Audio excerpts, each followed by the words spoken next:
જી, સૌથી પહેલા તો હું એમ કહીશ કે જો જીતા વો સિકંદર. હવે જેવી રીતે જીત્યા, જેમ જીત્યા તેવા જીત્યા, પણ સિકંદર તો સિકંદર છે. એટલે મારે તો એ કહેવાનું છે કે જેટલું બધું વિકાસની વાતો ને સુફિયાણી વાતો હિમાલીબેને કીધું, તો એમને મુબારક. હું મુબારક આપું છું, એટલા માટે આપું છું કે ગુજરાતમાં ભ્રષ્ટાચાર પરાકાષ્ઠાએ છે, છતાં એમને મુબારક. ગુજરાતમાં મોંઘવારીએ બાજા મૂકી દીધી છે, છતાંય તેમને મુબારક.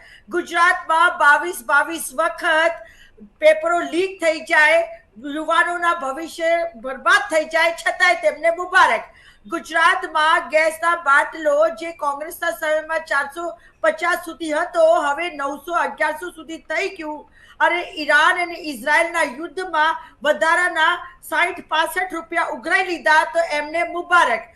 ગુજરાતમાં જે શાળાઓ છે એ બંધ કરી દેવામાં આવી છે, એટલે એમને મુબારક. ગુજરાતમાં રોડ રસ્તા ખાડાઓ એટલા ભૂવા પડે છે, એ બધા પણ એમને મુબારક.